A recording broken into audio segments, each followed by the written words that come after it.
Good morning, good afternoon, good evening to each and everyone, especially those at the other side of the world.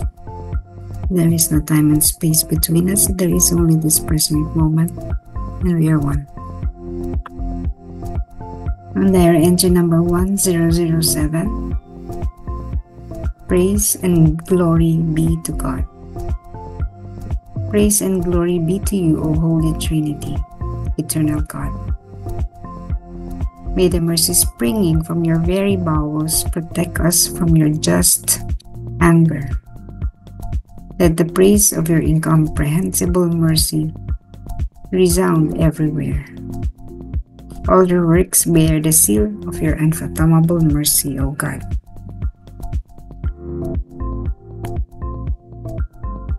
Papuri at luwalhati sa iyo, O Banal na Santatlo, Diyos na walang hanggan.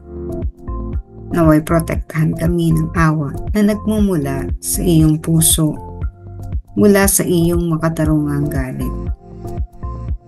Hayaang umalingaw-ngaw sa lahat ng dako ang papuri sa iyong hindi maarok na awa. Lahat ng iyong mga gawa ay magtataglay ng tatak ng iyong hindi maarok na awa. O Diyos.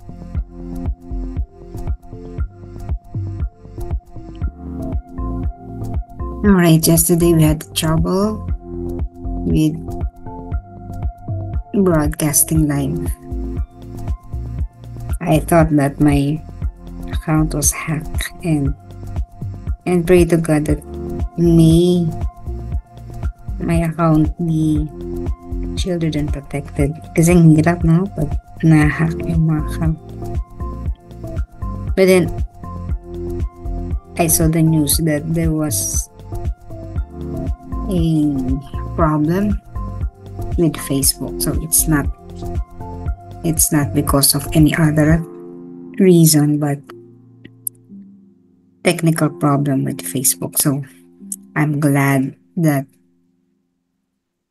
we are now live again as usual. So for those who weren't able to join yesterday, those who are in Facebook, pasensya na po, no po.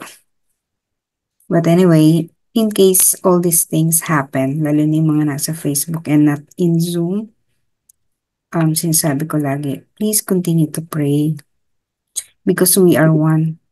We may not be able to broadcast, hindi man tayo nagkakarinigan, no po? But because our intention, our thoughts are one, we are one. So sabay-sabay tayo nananalangin, pareho rin po ng epekto yun. Kahit hindi tayo magkakasama virtually, we are one in our thoughts. Kaya all our prayers, ganun pa rin po yung power nito. No? Where there are 2 or 3 people gathered in my name, I am there, sabi niya, no? Pero, hindi lang yun yung gathered. No? Pag kasi sinabing gathered, in the past, when we say gathered, face-to-face. Pero ngayon, when we say gathered, virtually na yun, no? Hindi tayo magkakasama. We are in separate places, different places, but we are gathered as one virtually. But there's one more thing. Gathered means in our thoughts. So, hindi man tayo nagkikita-kita physically or face-to-face. Hindi man tayo nagkakasama virtually. We are still one, and we are gathered in His name as long as our intention is the same, our thoughts are the same. Praise and glory be to God. Ganun yung awa ng Diyos. No? Yung awa ng Diyos ay hanggang kahit saan makikita mo. It's springing everywhere, protecting us. Ang kanyang awa, sumusulpot kung saan-saan. Unexpected places, unexpected situations, circumstances. Because basically everything, lahat ng bagay, have been stained with His mercy. Kahit hindi mo makita, meron yun ng lahat. All the things that He created are created out of His mercy for us. So imagine the cockroach, no? Yung ipis. It's also a creation. Nasaan ang mercy ng God doon, ano? Isipin mo. Pero if you would meditate on its presence, ang pobreng ipis, may silbi rin naman siya, no? Unang-una, lumilitaw yan. Pag nakita natin na lumitaw na yan, ang ibig sabihin lang, marumi. We need to clean. And so, it is a warning for all of us to do something. So, andyan siya. Yun yung purpose niya. To remind us. The parasites, no, yung mga wild animals, all of these things, na parang isipin mo, bakit nandyan yung mga yan? Eh, parasite nga, no? Kailangan kainin. So, ang inaatake niya yung kanyang host. May purpose pa rin yan. Ano pa man ang ano man gano'n man kapangit. Even the viruses. No, may purpose yung mga viruses. Even COVID-19 has its purpose. No? Hindi maganda, but it has its purpose. It bears the seal of the mercy of God. No, kasi hinayaan niya na maganap yun. The Lord allowed that to happen. And had it not for COVID-19, hindi tayo babalik doon sa ah hindi tayo babalik doon sa kapayapaan sa sarili natin. Because everything stopped. Sa pagtigil at paghinto ng mga bagay, naisip natin, magdasal, naisip natin ang Diyos. Wala tayong ginawa, kundi magdasal. Actually, kasi hindi naman tayo nakapagtrabaho, di ba? Kasi we were not allowed to go out. So, nakakailang misa tayo sa isang araw, no, because of the online program. At saka, yun, isa pang magandang nangyari ay mas napalakas yung mga family ties, no, family bonding, maraming effects. So if everything, kahit sa tingin mo on the outside, pag tiningnan mo, parang wala namang awa ng Diyos yun, no? But sa ilalim nito, mayroong awa ng Diyos. Kahit na tayo hirap na hirap, nasa ng awa ng Diyos doon, nahihirapan nga tayo, no? O tingnan mo, yung paghihirap naman natin ay nagkakaroon ng kaluwalhatian. Nalilinis tayo mula sa ating kasalanan. Hindi tayo pinaparusahan ng Diyos sapagkat tayo naghihirap, hindi ibig sabihin pinarurusahan tayo ng Diyos. Nililinis ng Diyos ang ating mga sarili mula sa ating karumihan. Kung kaya pinapayagan niya, no? Hindi siya ang may gawa. Pinapayagan lang niya maganap. Again, when we experience something bad, why did the Lord allow these things to happen? Again, it is allowed, pinayagan. It is not God Himself who is causing us the pain.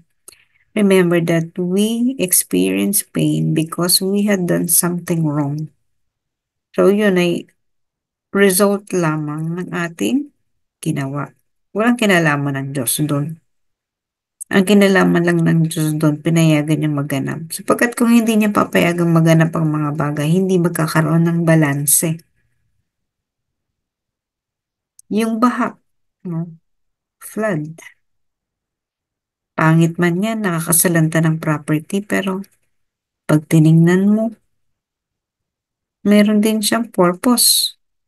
Merong dahilan kung ba't nangyayari. No? Pinapayagan niya, hindi dahil sa ginawa niya ito, kundi dahil kailangan nating matuto, no? Mula dun sa mga karanasang yon, kailangan nating maging malinis kung tayo nagkamali. Kaya yung sinasabi niya na all the works bear the seal of your unfathomable mercy, O God. Yung works, yun yung directly ginawa niya, like all the creations, yung mga bagay sa mundo. Lahat yan, nilikha ng Diyos para sa atin. Ang mga puno para magbigay sa atin ng shade, ang mga puno para magbigay sa atin ng pagkain, para magbigay sa atin ng napakaraming bagay. Ang tubig, imagine the most important creation of God because without water, there can never be life. So, the water is a creation of God and it bears the seal of His unfathomable mercy for mankind. Pag wala tayong tubig, wala na tayong buhay. So, all His creations, think of all the creations. So, when you go out of your house, you see the poor little grass. You see the poor little insect. You see the poor little flower. Tingnan mo, ano ba to, kaliit-liit. Hindi mo na yung pinapansin because when you go out, baka ang iniisip mo pa rin problema. You never notice all the small things around you. Pero if you would be able to appreciate all these things, malilimutan mo yung mga problema mo. And suddenly, your problem has been resolved because you have focused on God's creation. You appreciated His creation. You become happy because of these creations. Ipinagpasa Diyos mo ang lahat. At sa pagpapasa Diyos mo sa lahat, nakita mo yung kanyang nilikha, creations. At lahat ng awa na yan ay nagsasangga lang sa atin mula sa kanyang makatarungang galit. Just anger, no? Pwede pala yun, ano? Isang galit na makatarungan. Kasi tayo bilang magulang, no? Minsan nagagalit din tayo. Pero pagkatapos nating magalit, nagsisisi tayo, nagalit tayo, no? Deep inside ako kasi, no? Yung mga ginawa ko in the past, no? Ako'y wala pang mga ah, malalim na pag-aaral sa sarili ko, control sa sarili, ganyan, ano? Na aalala ko yung mga nagawa ko in the past, halimbawa to my children, no? Parang sabi ko, nagawa ko pala yun. Kaya lang, ang ginagawa ko na lang, no, I think of all the good things that I have done. Tapos, humihingi pa rin ako ng tawad, no? Sa mga ganong mga pagkakataon. Kahit matagal nang naganap, ang paghingi ko ng tawad ay tahimik na lang. Lord, patawarin mo kung ginawa ko yun. Tapos sabihin ko sa anak ko, silently in my thoughts, patawarin niyo ako. Ganun talaga, no? Tapos na yon, but ah, yung galit na yon ay bilang isang magulang, when you realized you have done something wrong, you ask for forgiveness, that is also a just anger.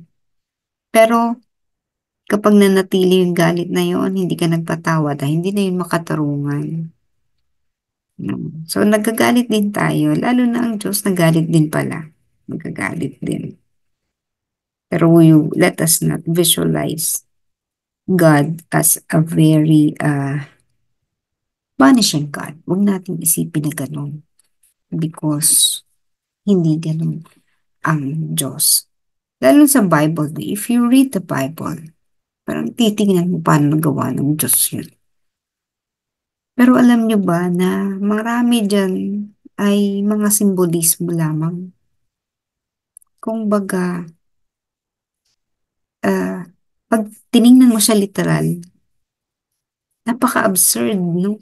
Pero those are symbolisms. Hindi naman siya talaga ganoon ang ibig sabihin. No, kailangan lamang nating magsuri, no? At magpalalim. Again, the Bible is not made for ano lang, no? Yung parang literature, hindi po. So lahat yan, actually, marami dyan ay coded. May mga itinatagong lihim, no? At yung lihim na yun, nadidiscovery lamang ng naghahanap, the seeker, no? The soul which seeks and continues to seek God. Hanggang ma-realize nila at malaman yung mas malalim, yung nasa kabilang mga natatagong mga lihim kung ano yung ibig sabihin ng mga bagay. There's more to learn. Huwag nating tingnan ang mga bagay by itself lang no, sa labas. Ang dami pala niyan sa loob. Katulad lang din yan ng ah, isang specimen. When you look at the leaf, no, yung dahon, sa ilalim ng microscope, pinalaki mo siya ng minagnify mo ng minagnify. Ang dami pala niyan, hindi natin nakikita. So, ganun din ang kasulatan, the scriptures and everything. Lahat ng mga bagay na nangyayari, tagaganap. Yung lens mo, pag inilagay mo siya ng inilagay, minagnify mo ng minagnify, ang dami mong nakikitang detalye. At naaarok mo kahit papaano ang lalim ng karunungan ng Diyos. Hindi natin yan maaarok talaga, no? Pero when we magnify it, nakikita natin ang malalim na hindi nakikita ng mata. At dahil pwede mo yung i-magnify. So, halimbawa, ang kakayanan lang ng microscope ay 400 times yung zooming in capacity niya, 400 times. Pwede pa yan palakihin. So, it is unlimited, no? Pwede mo siyang palakihin pa ng palakihin para makita mo yung mas maliliit na detalye. So, uh, both at the other side, yung mas maliit, ano? Yung mas maliit ay palalakihin mo. At yung mas malaki, makikita mo rin, katulad ng universe. So, the bacteria, the cell, nakaliit, hindi mo makikita, no? Ganon din sa macro. Yung isa micro. Unlimited, no? Meron pang mga bagay hanggang sa kalit-liitan. Meron pa yan. At ganun din ang mga bagay papalaki. We cannot imagine how big everything is. Ang nakikita lang natin, yung mundo natin, we cannot even see the whole earth. Pero pag nilakihan mo pa, ang laki pa pala. Universes, galaxies. And we would continue to discover all of them, and we would be able to appreciate that everything bears the seal of the unfathomable mercy of God.